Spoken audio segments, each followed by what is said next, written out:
Storm Tracker Chief Meteorologist Jeff Castle with 31 Triple Doppler.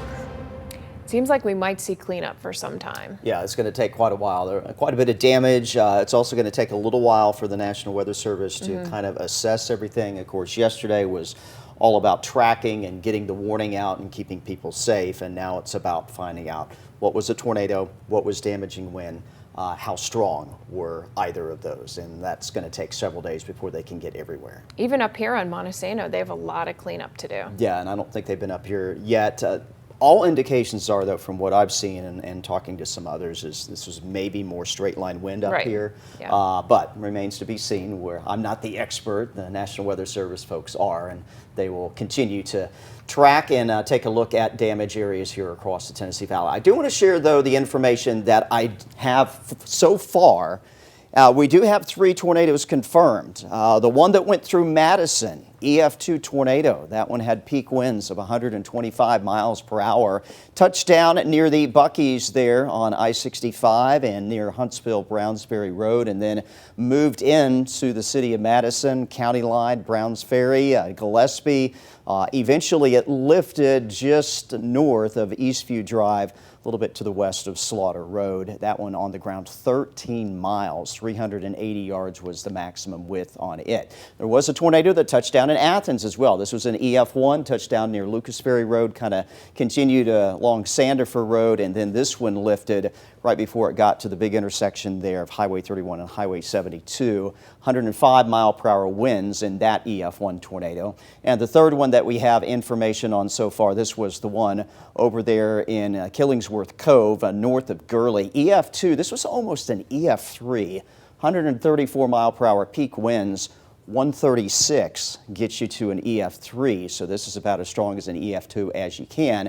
On the ground for just a little bit more than a mile and a half, but National Weather Service is not finished looking at this one. They weren't able to make it over into the higher terrain. They're going to have to get some aerial footage of that as this likely continued over into Jackson County. So the path on this one, there's a good chance it may be extended as we get that additional information. They do have plans to survey more areas tomorrow. And by the way, if you were in the Ford City area, Red Bank, Wheeler Lake, they did look at damage out there. I seeing that there was a lot of tree damage, but they determined that was from straight line winds, they believed, that in some cases could have been as high as 105 miles per hour. And again, more areas will be surveyed here in the days to come.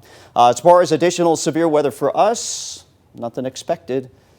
Monday, maybe a stronger thunderstorm, but right now does not look like a big severe weather threat. That will be our next rainmaker, though. We've got a cold front that will come in towards the tail end of the Memorial Day weekend, so rain and storms looking likely at times starting Saturday. And again, at this point in time, severe weather not expected, but we will keep an eye on that and let you know if that changes. Right now, nothing on 31 Triple Doppler. Monitoring some shower and thunderstorm activity that's popped here right along the Missouri-Arkansas border. The motion on that off to the southeast, which means this will end up here in North Alabama and southern Tennessee a little bit later on tonight, but we're not expecting anything severe out of it. Future radar showing that arriving by 5, 6 o'clock in the morning, maybe a rumble of thunder. That will be about it. And it doesn't last long, this disturbance that will bring that weather shifting out of here pretty quickly. 10 o'clock in the morning should be back to dry conditions. Rest of your Thursday looks decent and quiet. Friday looks pretty good as well. Some early day clouds giving way to a mostly sunny afternoon. And then heading into the weekend, here we go. We start to bring the rain back in. Maybe not first thing Saturday morning, but heading into Saturday afternoon, the first of what will likely be multiple waves of showers and thunderstorms over that holiday weekend will be making its arrival here in the Tennessee Valley. For us tomorrow, best chance for a little shower activity first thing in the morning. Should be dry by 10. Some sun for the afternoon with a northwest breeze. And pleasant temperatures, low 60s in the morning and not bad in the afternoon. Low humidity and highs near 80 will feel pretty good for late May. Friday looks fantastic, 58 in the morning, 78 in the afternoon. And then there's the holiday weekend. Rain chances 30% Saturday, 40% Sunday, and it does look like they'll reach a peak on Monday. That cold front will swing through kind of towards the tail end there, may have a few early day showers on Tuesday before we dry out for most of the rest of next week. Positive note, there's nothing super hot on this forecast. Let's see, the warmest temperature I've got, 81 a week from Saturday. That's heading into early June. That's below average, and that's doing fantastic for this time of year in terms of temperatures. What should it be in June? We should be looking at temperatures by early June, middle to upper 80s on average. Okay. Because we'll eventually be in the 90s pretty Oh, I know. consistently. But hey, if we can hold that hard off to as long as remember. possible, yeah, we'll do that. But we'll feel it soon. Okay, turning